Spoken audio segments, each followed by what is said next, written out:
the principles we took into the negotiations are clear and simple. Does it drive down bills? Does it drive up jobs? Does it strengthen our borders? And in each case, the answer is resoundingly yes.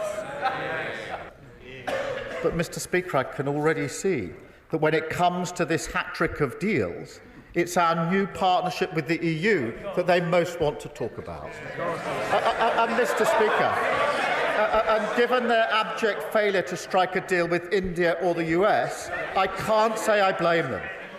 So let me spell out the benefits of this deal, which gives our country an unprecedented level of access to the EU market.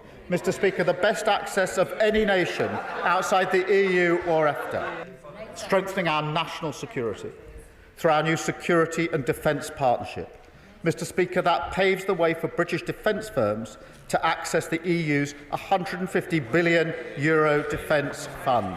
That will support British jobs, British wages, British livelihoods. Mr. Speaker, it also strengthens our borders because, again, the previous deal left a huge gap, weakened our ability to work together to tackle illegal migration, the ultimate cross-border challenge. This partnership closes that gap, including joint work on returns, preventing channel crossings and working upstream in key source and transit countries, cooperating along the whole migration route to strengthen our hand in the fight against the vile smuggling gangs. Mr. Speaker, it helps British holidaymakers because they will be able to use e-gates when they travel to Europe, ending those huge queues to passport control.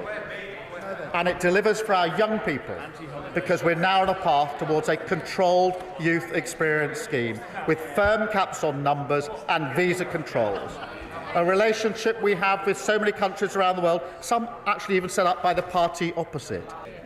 But last but certainly not least, Mr. Speaker, we have a new SBS deal, as promised in our manifesto, that will cut the price of the weekly shop, more money in the pockets of working people, less red tape for our exporters, no more lorry drivers queuing for 16 hours at the border with rotting food in the back, no more needless checks, the inevitable consequence of their policies that made it so much harder to trade, even within our own market, between Great Britain and Northern Ireland.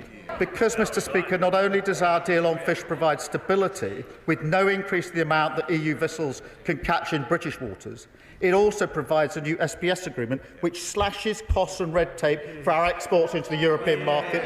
We sell 70% of our seafood into that market. It is a huge opportunity, which our £360 million investment in British fisheries will now look to export.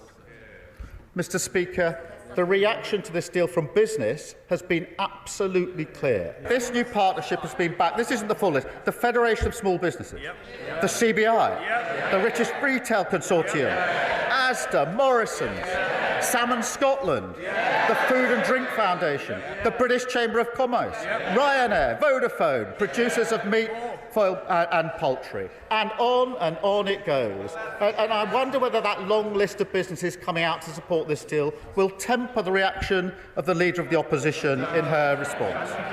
But then again, for weeks now, she's been dismissive of the benefits of any trade deal, in defiance, frankly, of her party's history.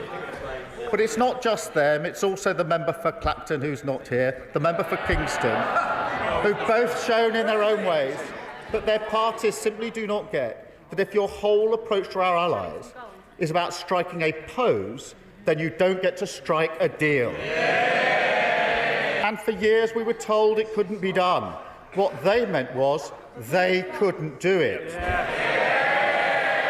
We were told that a deal with the US or India was impossible. What they meant was impossible for them. We were told that a choice must be made between the US and the EU. What they meant was they couldn't do a deal with both. Mr. Speaker, this government can and this government will. That is what these deals represent, a signal that we're back on the world stage, a global champion of free trade, playing our historic role on European security. But above all, making deals that put money in the pockets of working people. Because, Mr. Speaker, that is what independent sovereign nations do, and I commend this statement to the House.